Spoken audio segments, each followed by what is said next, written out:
going. Logos on the TV. Yeah, We're recording. Tigger is present. that's all we need.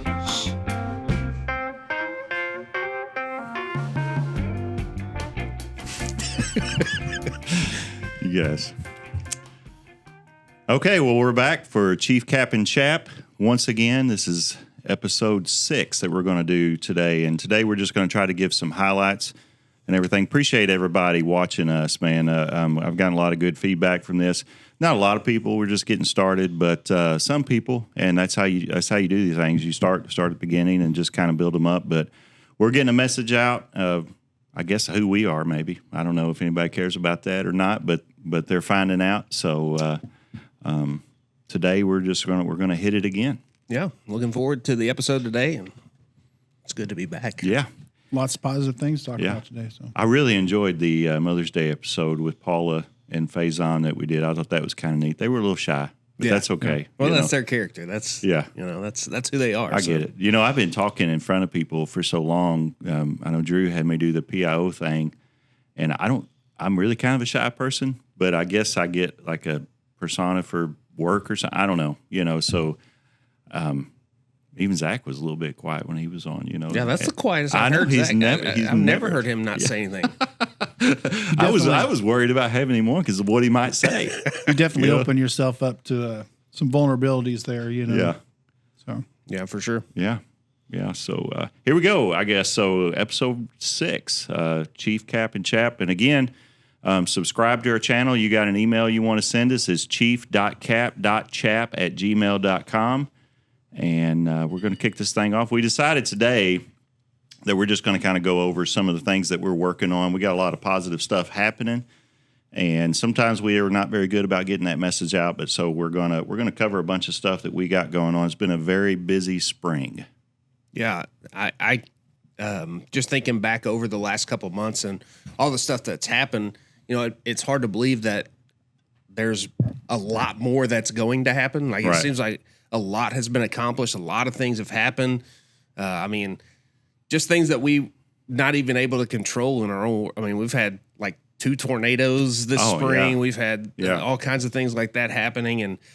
And to think we're just now getting rolling into the summer, and we're not even in the busy season yet. Right. And those storms that come in obviously provide a lot of work for us in the immediate initial phase of that. But the aftermath of it, of trying to assess damage for the community, public properties, city properties that try to put values on that stuff and get FEMA in and assess all that stuff that everybody has to chip in, and, from City Hall to, captains and our people just going door to door sometimes and asking what kind of damage you got. It's a lot of work.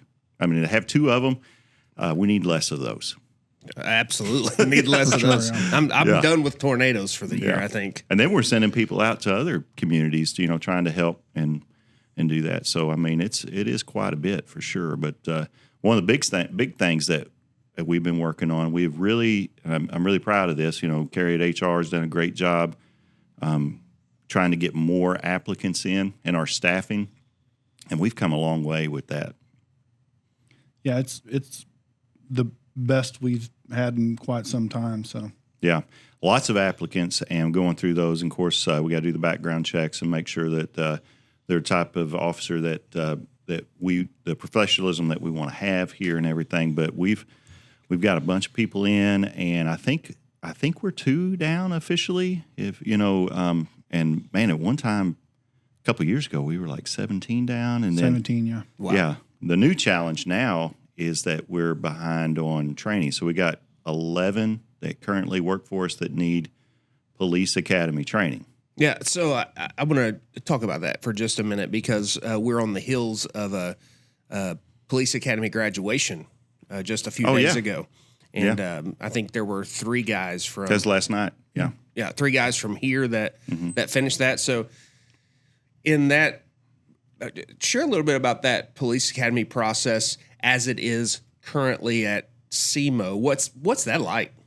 Yeah, well, SEMO Academy is a great academy. That's where I went 27 years ago or whenever, and they put on a great academy, great program up there.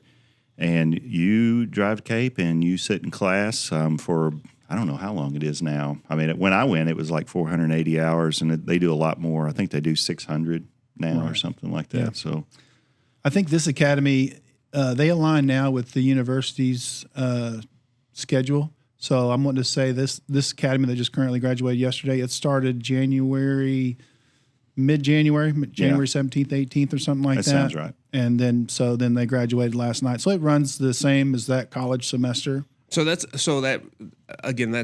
something that interests me about that particular academy. It runs with the college schedule. So for those that don't know or have never been a part of that, is the police academy as it is up there, is it like going to college for a semester? I mean, no, it's different because the Law Enforcement Academy is off campus in its own building. It's down. I can't remember where it is. Off Sprigg, isn't it? North Pacific, of, I think. Maybe. Yeah, Pacific. North. It's north of William Street, right in that general vicinity where the grocery store is. But gotcha. So you go into that building, and they have their own facility, and it's a classroom setting in there, and you sit down, and they bring in instructors. Capt Gerardo has a lot of good instructors, and they come in and that teach there. We've sent one or two over there, to teach there, and so you get firsthand experience from real life police officers. So it's educational, and when you're in the academy, it's kind of fun because this is what you want to do, and you're very interested, and you're hearing from the horse's mouth of what it's like. Yeah. Yeah, it's 8 hours a day. So, in college, you'll have a 50-minute class or an hour and 15 minutes, and then you'll break, and then you'll have another one or two. But it's 8 hours, and unless it's, you're out doing driving or out on the firing range or doing defensive tactics or something like that, it's 8 hours of sitting in the same seat and classroom. So it can be That's pretty a long monotonous. day, huh? Yeah. Well, especially early on because they teach, and I'm a big proponent of the Constitution, but it gets kind of dry when you're learning that, and you got to pay attention because you got to pass constitutional tests, and all that stuff because you need to know that in this job. Right. Yeah, that's important. Right. Let me just say that. So, well, that's interesting because when you think about the police academy and it runs with a college, I mean that I think that gives some understanding to just what the officers, I mean, quite literally what they go through in their training. It's not just come and go as you please, and that's probably an intense 8 hours. Is it every 5 days a week? Yeah, it's 5 days a week. Yeah, and you can't miss. For example, like the constitutional law, I don't think you're allowed to miss even a second of that, or you don't get to take the test and you don't pass. So it's not one of those I'm sick today, I can't make it. No, it's either you're going to be here or you're not going to be able to take the test. Wow. Mm-hmm. So, how many people does each department usually send through academy like that? It just kind of depends.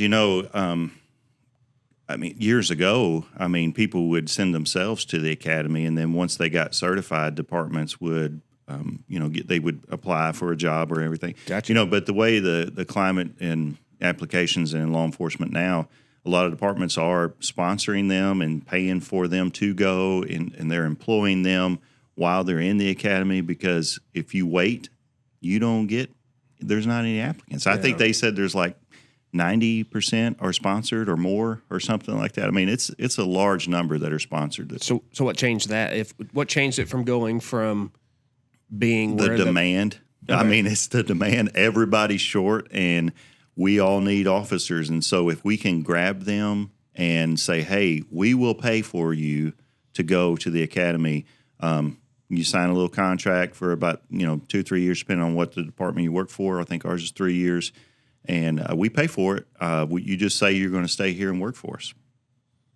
Well, so there's not a lot of jobs like that. I mean, if you're going to, let's say you're going to college to do to become a professional something, you go get your degree, then go try to find a job. Yeah. It's pretty interesting to you can go find a job and find a department that you like, and then they will then send you to training. I think that's pretty cool. And I'm not sure everybody's doing that, but it's those that can afford to do that are doing it. And I say afford. It's $7,500 for one person to go through. So if you're sending 3, it adds up. The state has that blue scholarship that gives us $5,000 or gives them $5,000 to go toward that cost. So that's certainly helpful. and we're thankful to the state for doing that. I mean, that's a good program. But there is a change coming a little bit to the academy, right? Specifically for you guys. Well, for us, yeah, because again, we got into this, and I talked to SEMO about this, and I think it's kind of short notice for them because everybody's got budgets that they got to go with, and they just couldn't do it at this time. I would love for them to do it because it'd take a load off my back, but we just couldn't get it done, and so we are going to partner with the Missouri Sheriff's Association and kind of put on our own academy under their license and their guidance and their curriculum and some of their instruction. But we've gotten, I don't know, what was it, 8 or 9? Yeah, 2 weeks ago we had some of their instructors come down and certify, I guess, about 9 of our own folks to be trainers in that academy. So the trainers in this academy that we're going to be having is going to be actual officers that work here at Sikeston. So. Yeah. So that's good. I mean, and you got to have certain qualifications to train. You got to have so many years, or if you have college, you don't need as many years. But a lot of them just, we got to take our senior guys that are capable, guys that are good trainers, and get them on that training program, which is going to start up the 18th. Yes. 18th of this month, so it's fixing to start. Yeah. So what sparked that? What was the driving force? Well, I gotta give that to Captain Zach Haskin. He brought that idea up. He says, "What do you think about this?" And I said, "Well, let's talk to SEMO and see what they can do." And unfortunately, SEMO wasn't able to do it because that's who we normally send our trainees to. And Zach had started talking with the Sheriff's Association, and they were great to work with, and said, "Hey, we would love to do that," and it just worked out, So, and it just made sense because we have, when you're running short staffed, all that you have a certain amount of workload, right, and it falls on the few who we have, and so ideally you get more and you can disperse that workload amongst many. What do they say? Many hands make light work. So those that are working here are under a lot of strain and stress, and we've lost some because we're a busy town. Cape's a busy town. So and sometimes it's so much that people are like, I'm going to go do something else, or go get out of law enforcement, or maybe go to another department that's not as busy. So that's why it's important, and we again really amped up our application process and got people here. But now we have a new problem of 10 or 11 people that we need to get. And if we only do a couple at a time, we're not solving the problem. We keep hemorrhaging the loss of people. Because, so we do a chunk of this 10 to 11 from May to February, and then we'll have another problem of how do we get the field training on all that. But that's a better problem to have, So yeah, that seems to be much better than having 11 or 12 people not through the academy and having to know that it's going to take 2 years to get them trained and ready. In your world, Jason, that we're providing hope. So you see the light at the end of the tunnel. And so they see that we're actually making a good stride toward where we want to be. And morale is a big thing, and you got to really focus on that. And when you're working people and grinding them down in the meat grinder, I like to call it, of patrol, because that's a hard job. Mm-hmm. It's taxing. So they need to know that we got their backs and we're trying to do the right thing, and City Hall's got their backs, and we've all come together and we're going to make this thing happen. So what's different? What will be different about the academy here as opposed to what it has been up there? I don't really think it's going to be different. The person's teaching it for sure, but we're going to be using their curriculum, so it's going to be the same curriculum for that academy. The Sheriff Association curriculum, and we'll just make sure they get all the training in, and the stuff that we can't do, they'll come in and help us do, and it'll be. It's a police academy, So, but it's longer in duration. It's longer. Are the days shorter? Yeah. So we're I'm trying to remember the days, but there's 4 days during the week that we're going to operate that academy later in the evening. And see, what do we gain from that? We get to keep our firemen because a lot of those guys are firemen. They're not police certified, of course. And if we have a large structure fire, we can't have 12 people in Cape. We got to have them close by because we have off-duty fire response, and and so they can. It is longer because we're trying to, do a little bit at a time, but we get more return on that longer investment with those 11 people graduating in February.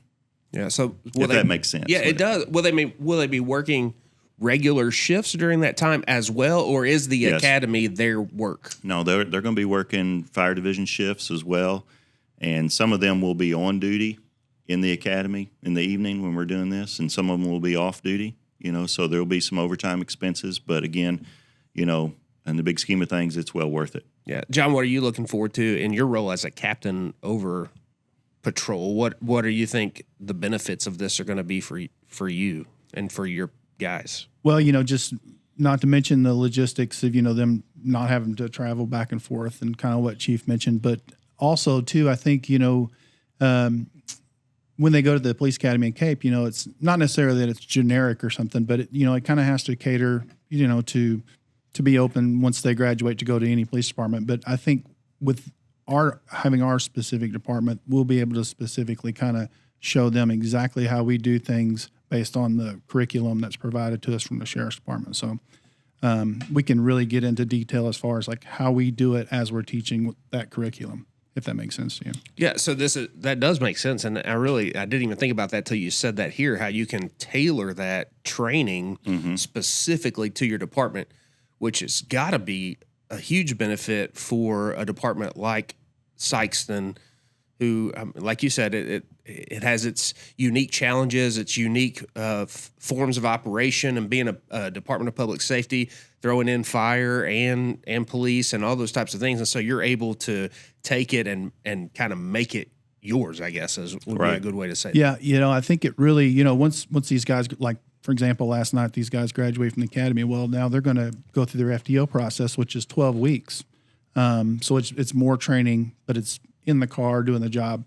I feel like this academy is really going to put us ahead of that curve, especially in the early parts of that FTO program. Maybe 2 or 3 weeks. They'll, what these guys that are graduating last night, these guys, once they graduate from our academy, are probably going to be about 2 to 3 weeks ahead of that curve because they're already going to kind of be familiar exactly with how we do things, specifically our policies and procedures and how they apply to the curriculum that's provided to us. So explain what FTO is for those that don't know. That's a field training officer. And so these guys that graduated last night, they're going to be assigned to a field training officer. That officer's usually got 3 to 4 years of experience, maybe more. And they are basically responsible for that recruit officer for the next 12 weeks. And starting out, it's basically that first week that new officer, that recruit, he's just sitting in the car and just observing. He's just watching, not really doing anything but just observing and not driving or anything like that. Maybe 2 to 3 weeks in, they may start driving, and then as it progresses, then they become more in control of situations like that. And then towards the end, basically the FTO says, hey, this is you. I'm just backing off, and I want you to handle the call from the beginning to the end. And they're observing them and evaluating them, and they submit weekly observation reports as far as the weaknesses and the strengths that the officer did, and then ways that they can improve on some of those weaknesses. So.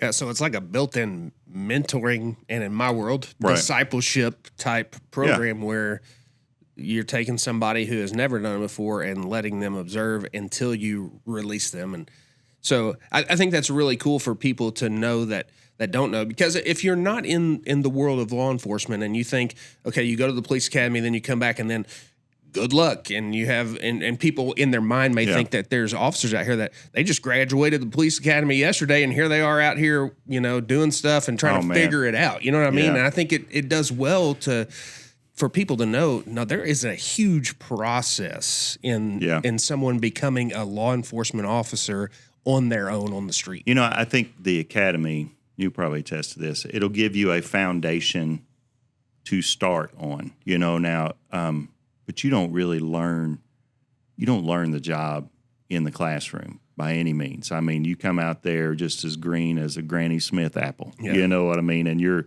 you're trying to figure this out, trying to how to talk to people, how to, the thing about our academy too. I mean, so when you're in the academy, they'll say, well, when you get to your agency, you will find out what kind of report management system they are using. And no, they'll know. Yeah, that right. We're using Omnigo, and we're using these radios and this ticket system and this blah, blah, blah. So you don't have to spend a lot of time. I mean, accident report systems and things like that, all these different things that we use, camera systems, body camera systems. I mean, cars, like you will be driving one of these cars out here. I mean, there's not going to be any question about it. And so they'll get to look at the cars that they're driving. So it's really beneficial in a lot of ways. Does that shorten the FTO process then, or will it still be 12 weeks after the academy? It'll still be 12 weeks, but I think it's really going to make it more efficient. I think it's going to speed that process up. But I think they'll learn more in that 12 weeks because of that. Yeah. Yeah. Okay. So more productive in that. Yeah. So this is something new, and again, in our podcast today, we're just talking about things that are happening and positives that are happening. But with a change like this, there's certainly some things, maybe some unknowns or some challenges that you are expecting. Do you have any of those with this? Well, the administration side of it, because I've never done this before, and it's a little intimidating, and you're trying to manage getting your instructors in there or our supervisors and other officers in there to teach. We still got to hold down the fort while we're doing that. Yeah, so there's like, what's going to happen? We're going to have to flex that from time to time if we have major incidents or issues that occur, which, that's one of the benefits of having it here. We can flex it like that. So I'm a little concerned about that, I guess, if I'm being honest. But again, I think the overall outcome is going to be good. So, I think really what is good that I recognize from that situation is just for example, 2 weeks ago, we had this instructor development training class come down. We've got 9 or 10 guys in there that they understand this is going to be more work for them, but they were eager to be a part of this. And so that's really good that, they want to be a part of it. And even knowing that, hey, this is going to cause me more work, but I'm pretty excited about that too. So, well, you think for those 9 or 10 officers that are trained now, do you think that this will improve their policing, make them better officers? Absolutely, yeah. And maybe even help the bond of the officers in the department, where you have these older guys and these rookies. When you're spending 10 months with somebody fairly regularly, that's got to build some cred and some relationship, I would think. Right, yeah, for sure. So, well, that's cool. What else we got going on? Well, one thing, Captain Broom and I went to this Backstoppers event last night. They had their annual membership dinner.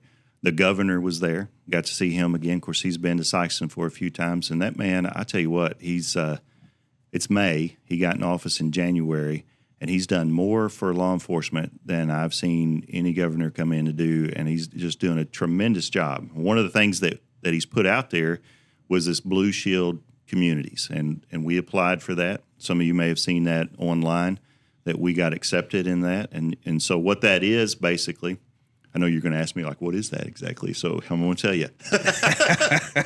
So what that is there's an application process you got to be able to, address the needs of the community and just be community-minded. And it's really directed toward violence in communities and what are we doing to curb that violence. And we, Captain Broom, you might be able to talk about that some. You did the application on that, I know. Yeah, it's just they wanted to know what we've done in the past several years to address violence within the community. And fortunately, that's something that we've always been doing.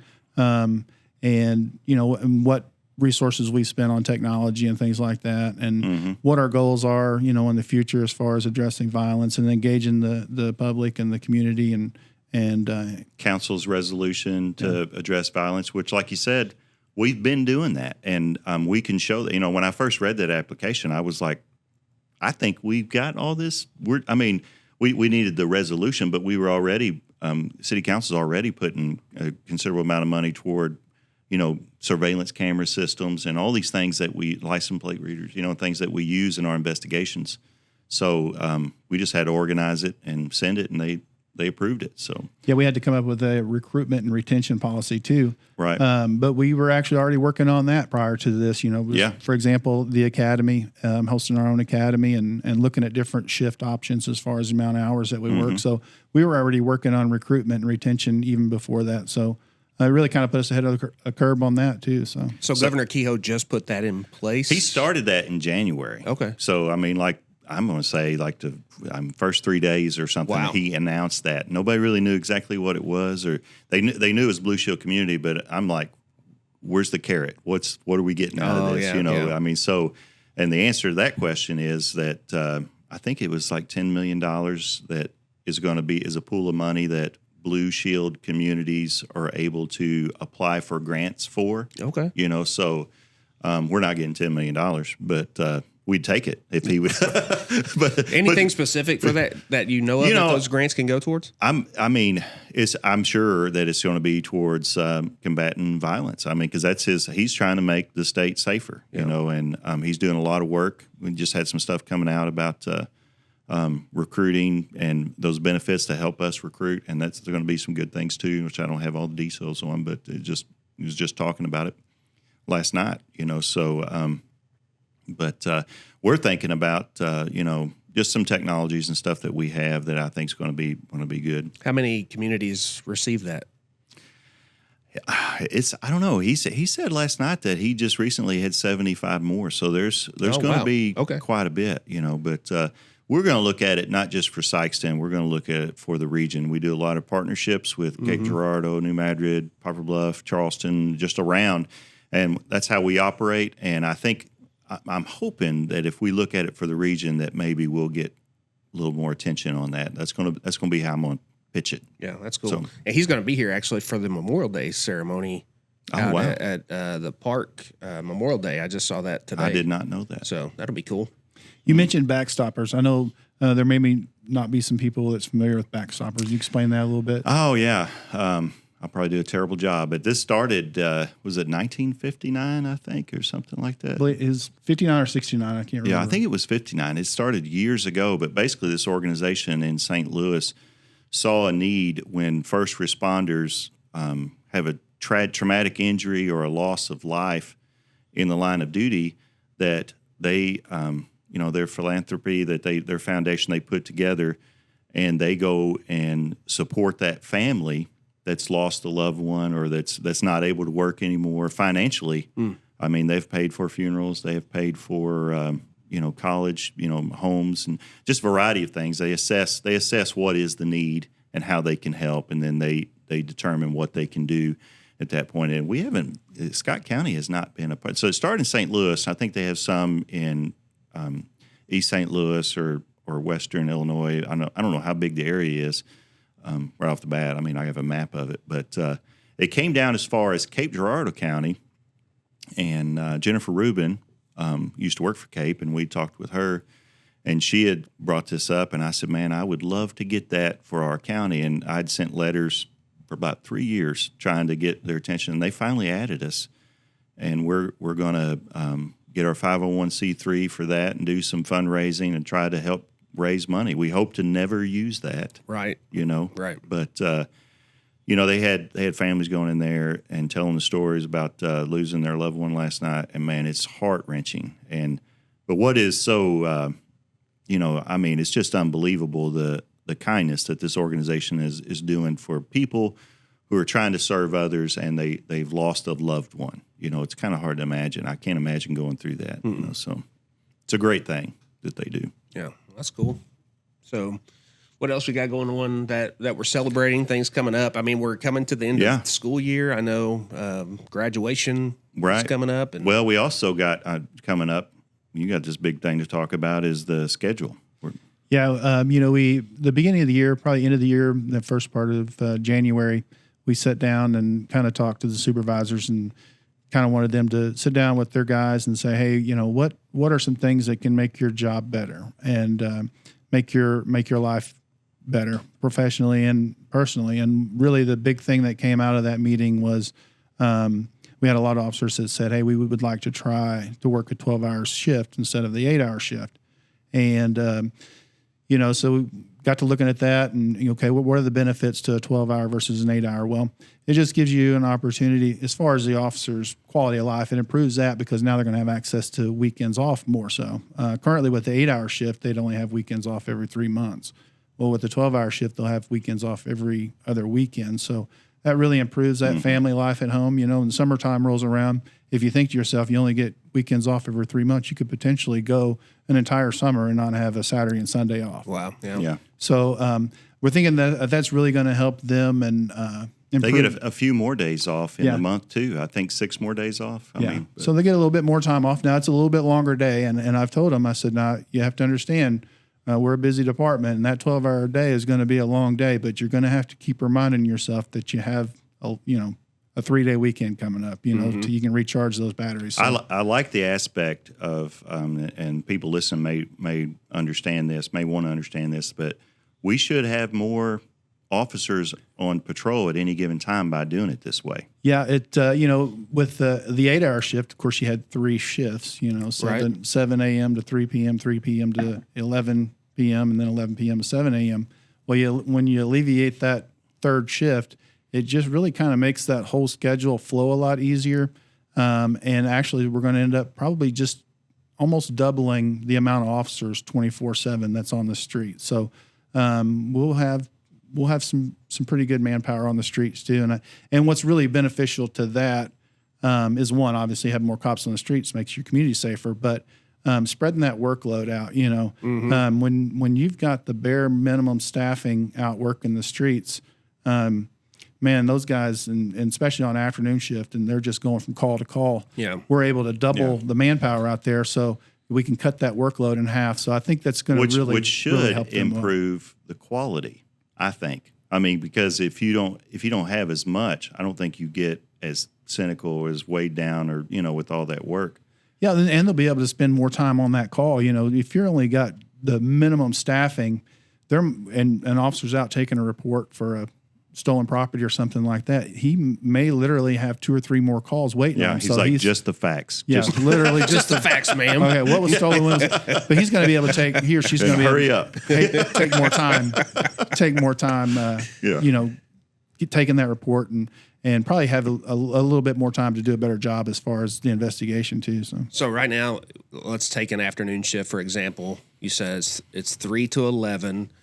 And you'll have, 4 officers on the street at that time? 5 officers normally? Well, right now, normally 3 to 4, but we're, potentially going to have 6 or 7. So yeah, which is good because the city's growing. I mean, we're getting more real estate. More homes being built. We got South Industrial Complex down there, and it's going to be good. We've been saying we've been needing more officers, and we're trying to. This is going to, without actually adding more numbers, this schedule is probably going to help answer that. Yeah, and so what a lot of people don't know maybe also is the way that patrol works is you have an officer that's assigned to a district, and right now Sikeston has 3 districts. 3 districts, yeah. But the city continues to grow. So are you going to keep 3 districts? Do you think they'll be like dividing up to where you will have, instead of 1 officer per district with 3 officers working, you'll have 2 officers per district? Or will you add districts and divide up the districts and make them smaller? We'll probably,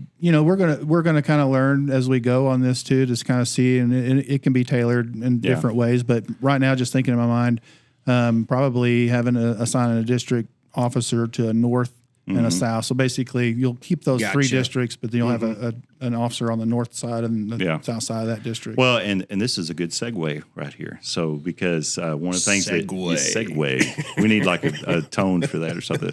There it is. Segue. So this is good. If we have more people on, one of the things Captain Broom's always talking about is hotspot policing. Okay, so tell us what that is. This is something that I've really ran across probably about the last year, and it was from one of the grants that we were approved from the Department of Justice, the gunshot detection grant.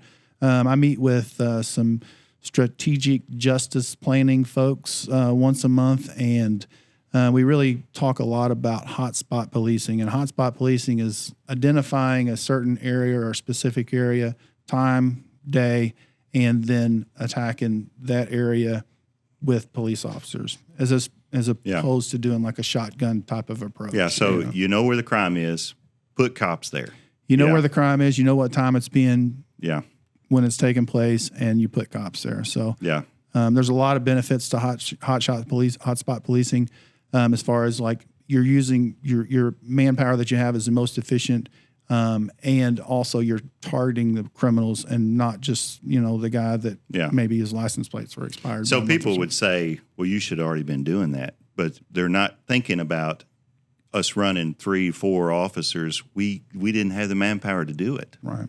So and two, Sikeston is a small town, but I think until people really, and we all, when we're out driving around the community where we're going to the grocery store, the gas station, or something like that, you may just drive from your house to the gas station and then from the gas station to the grocery store. But man, if you get out in your car and you drive all of the city streets, there's a lot of streets and it's a big area, and it's hard for us to be every single place at one time. So we can really focus in on those areas where that, specifically gun violence, and that's really what we're trying to target the most is gun violence within the city. You bring up a good point there because, when we're going from our house to the grocery store or hopefully our house to work or school, we're not really in a hurry, right? Hopefully.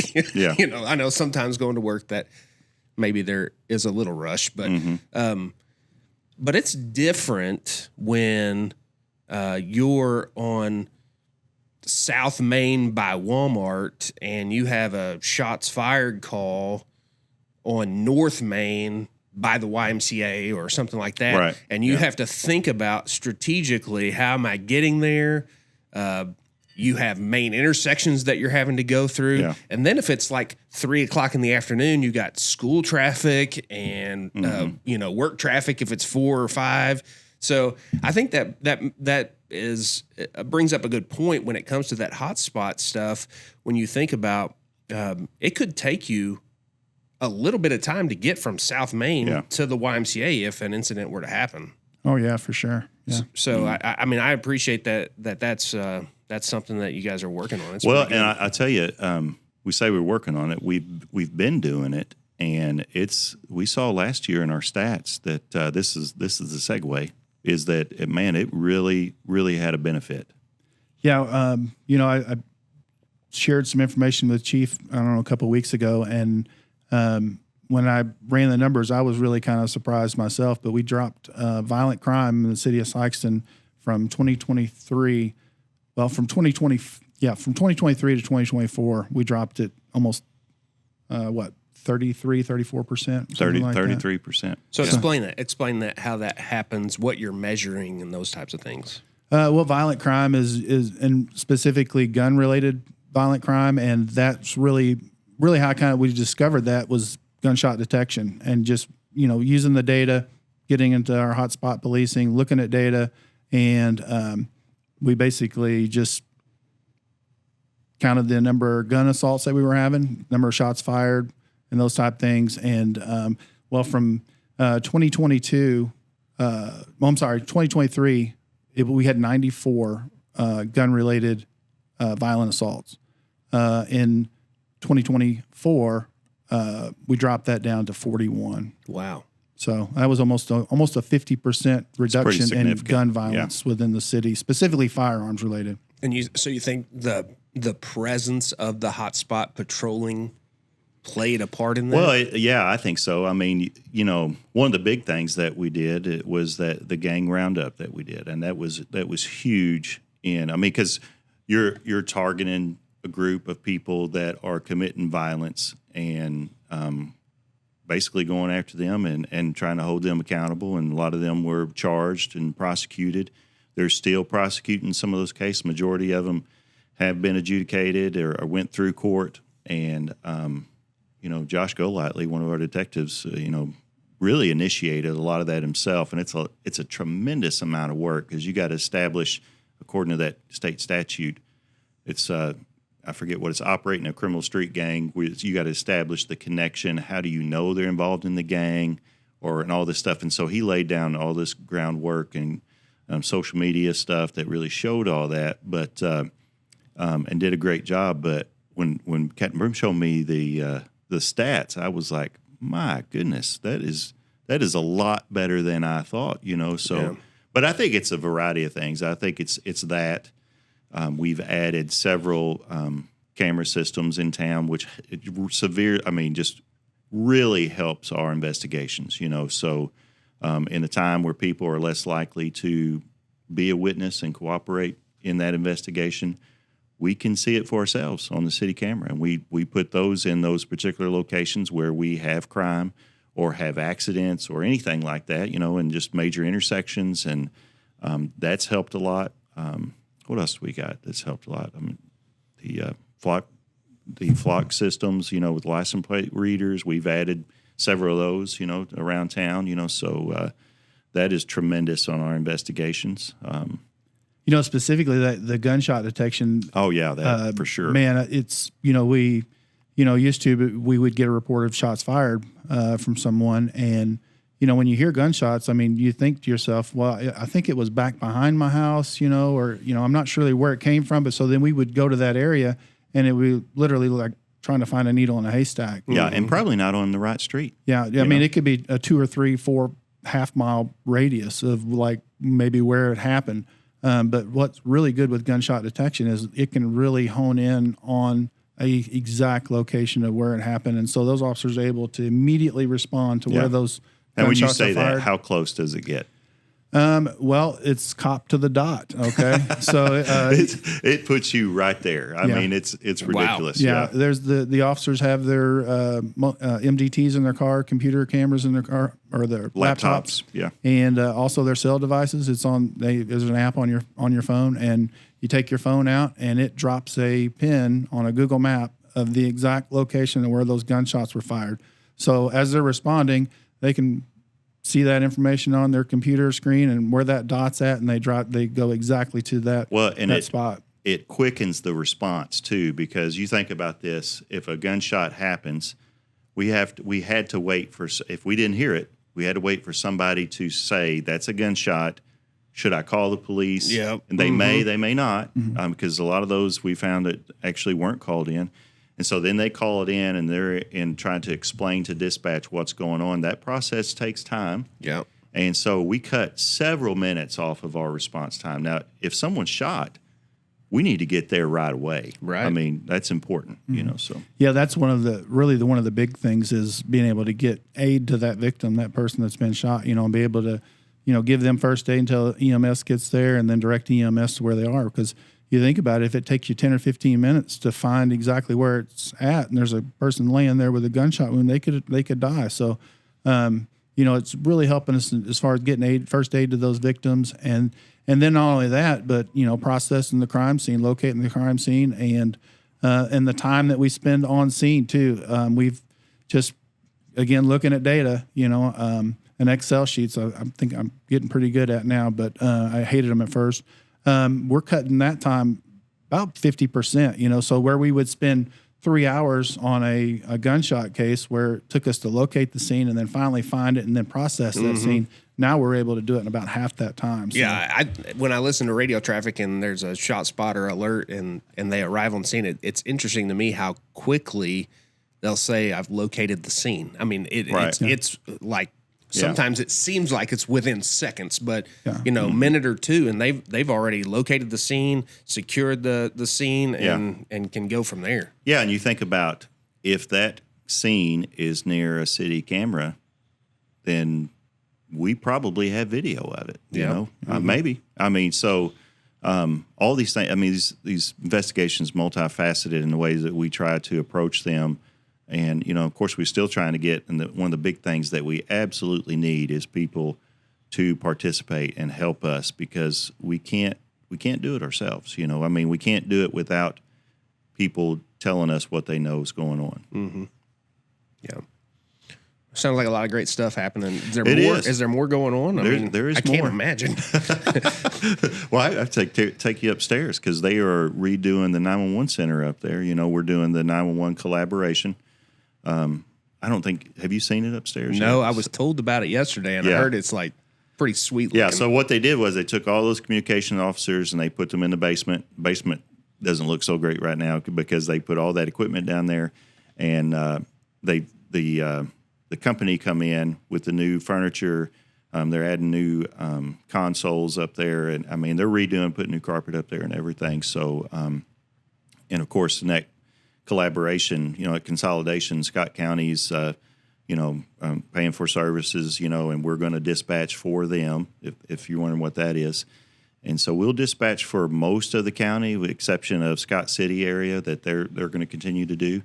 But the equipment up there looks great. I mean, I'm excited about it. It looks really nice. Yeah, Flint was describing it to me yesterday, and he said it all glass and kind of they got plexiglass, colored lights. And, I'll take you up there. It's kind of neat. I mean, just even before this remodel, a lot of times we'll have different school groups and folks come in and do a tour of the building. And even before the remodel, we would take them into dispatch. And that was like, out of all the things that they saw in this building, I think that was usually the most impressive for them, was just the technology. The amount of technology that's up there. It's unreal. Because, I mean, when I started, it's getting close to 30 years ago, I mean, they had a telephone and a note card, maybe an alarm system, an old outdated alarm system, but it's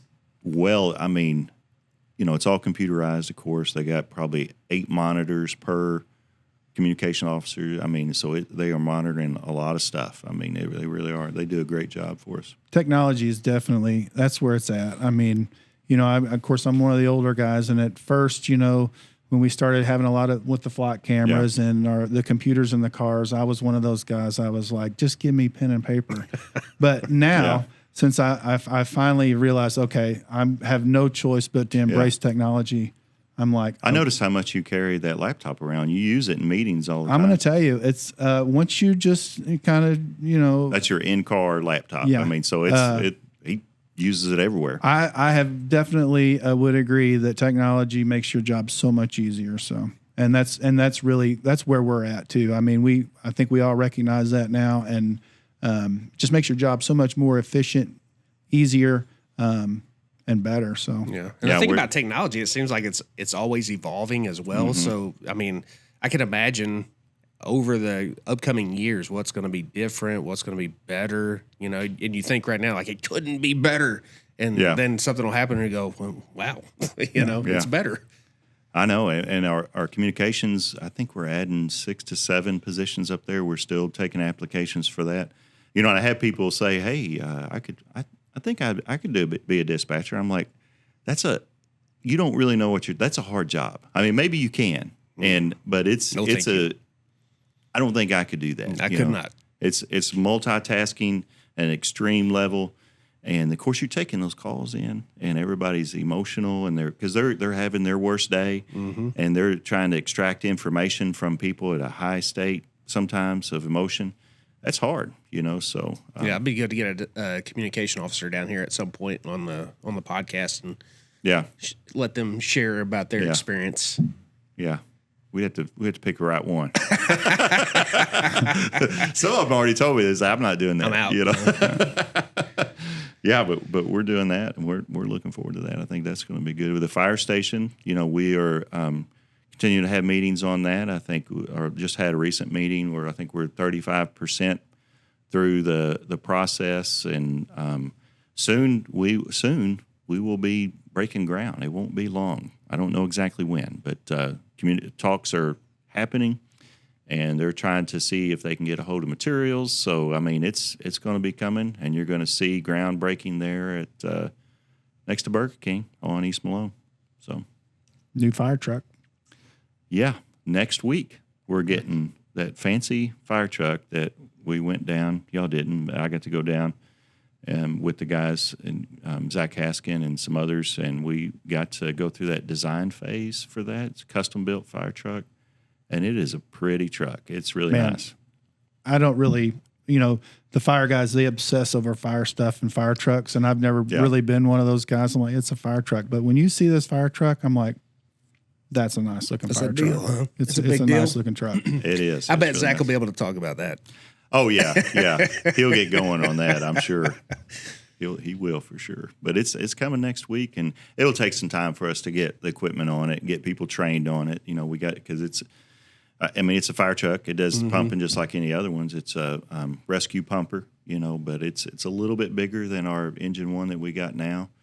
But it's going to be a good thing. I'm looking forward to it, and that's a morale boost when you get a new fire truck, and we'll be retiring one, but it'll take its place, and I'm looking forward to that. I think something worth mentioning on that truck. It was paid for with ARPA funds. Correct? Oh yeah, that's right. ARPA funds, 100% paid for that. Now, of course, ARPA funds are still tax dollars. That we all pay. Yeah. But I think the good thing, and talking about our technology and everything, we always pursue grants as much as we can to help offset this technology cost because it's just so much. But the good thing about those ARPA funds, and even though they're tax dollars, instead of that tax dollars really kind of dipping into our local economy as far as their tax dollars, it spreads it out a little bit. That's federal money, so that everybody from California to New York has helped contribute to this fire truck. So that really, I don't think you certainly couldn't provide the level of service that we're able to provide here without, just on city tax dollars and state tax dollars. You couldn't do that. Organizations that go after those grants and are successful with that, they're able to provide a higher level of service for sure. And Captain Broom, he's our guy. He's the guy that does that. The guy. Tell him how much money you got last year. Last year or altogether? Yeah, last year. I think last year is about $500,000. Yeah, that's a lot of money.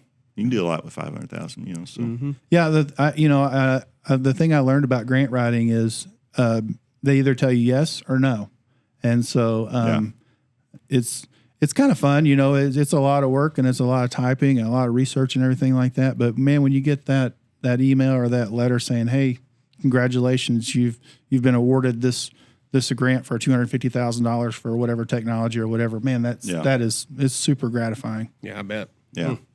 The other, I think I got a couple more things. Okay. One, Sheriff Joey Higgerson and Sheriff Derek Wheatley and Sheriff Britton Farrell and I were all sat down talking. We are going to get our homicide seminar back up and going, which we did probably last one maybe 18 years ago or something. So it's a training course for investigators for the region and on homicides. And so they bring in instructors and they do case profiles and talk about DNA. They talk about drownings and just real detailed training, very good training. And, we're doing some fun, we're going to be doing some fundraising for that, but it's going to be really good. We're planning on doing that in September. And we're going to be pushing that out pretty soon. But I just wanted to kind of get that out there to let the area cops out there know. Is that for anybody that's in law enforcement or just those? Well, agencies will send I guess anybody that can go. You know what I mean? We're going to offer it. You know what I mean? But typically, if that was going on and I knew about it, then I would select our investigators that work those cases and I would send them. That's how to best spend our training dollars, so. Yeah, the benefit of that is, trainings like this one that they're going to have, you normally have to drive halfway across the country or fly halfway across the country to attend, so it's going to be right here in Sikeston. Yeah, so. And people, investigators will travel a long ways. Back then, Highway Patrol had one, I think they did in Kansas City or something, and then we would do it the other year here locally. And a lot of people came for that, and it just kind of faded away. I'm not really sure exactly why. I think we had some good investigators, and they were very capable at the time. Not that we don't now, but we do. But we just stopped doing that. I don't really know why we did, but we're going to have that, and Mississippi County, Scott County, New Mexico County. We're really focusing on them, but we're going to take anybody that wants to come to our training. So a lot of growth happening, a lot of things. Where you're just, no matter what, not being stagnant, just getting better and everything. Yeah, it's been busy. And as far as getting better, two things. I got on my bike again and started exercising. Good for you. Yeah, all this stress, man. I need to do something. But I rode down to the sports complex. I know you umpire, and you already know this, I'm sure. But when you're busy at work and you're not hitting the park very often, or you're not on your bike and going to the park, And man, there were so many people there. Yep. It was ridiculous. It was kind of crowded riding my bike through there, you know, but people were on the ball fields, soccer fields, and they're at the skate park, you know, they had the dog park there. People were fishing.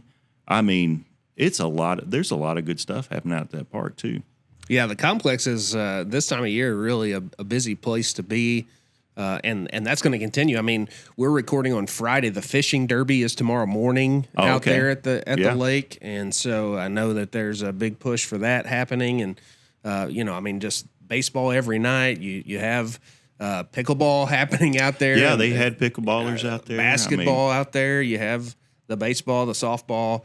It's just a busy time of year as we get into the summer, and just in a community like Sikeston, and it's one of the things that I love about Sikeston, by the way, is when the community gets together and does stuff. Yeah, and it's everybody's kind of on the same page, even if they don't mean to be. I mean, everybody's at the complex for baseball, or everybody's when football season rolls around, and people are going to the football games and stuff like that. And so, it's a great time to be out and about. Yeah, the complex looks great too. I mean, the ball fields out there, and just the whole area looks great. Well, that's Josh Meyer. You know, he's the director over parks now, and he's been there a year or two. I can't remember, but he does a tremendous job out there. You know, and his team. I mean, as I was talking to him, I told him that, and he was like, "Man, he appreciated that." He says, "You wouldn't believe all the work that they got to do to keep it looking nice." And they've had a hard spring. I mean, that complex has been flooded. I know twice for sure that I've driven by there after those storms that we were talking about earlier, and you couldn't even see the complex because it looked like a huge pond. And so Josh and Matt Patterson, Patterson, completely flooded. Yeah, Matt Patterson does a good job. Yeah, and very thankful for those guys. Yeah, they do. You know, I can't remember what the number was, but somebody told me one time about the economic impact from some of these baseball tournaments and softball tournaments that they bring in, as far as people coming from crazy. all over, staying at our hotels, eating at our restaurants. So that's really a good economic boost to the community for sure. I told Chris Cooper, one of our officers here, I said, "Hey, you got to get your drone out there and get some drone footage of that, because that is phenomenal." I mean, that's really positive for our community. I think sometimes we work, with crime and all this negative stuff, and to see something positive like that is just encouraging, I think. So fills your tank for sure. Yeah. And so, I mean, he can, and just talking about how all this stuff works together. It's like, you take that video, give it to Josh, Meyer, when he has programs or stuff, or maybe give it to economic development and let them use it as some advertisement. And, when they're trying to bring a business here in town, say, look what we got going on, and you can actually see it firsthand. So yeah, there's more technology, drones. Yeah.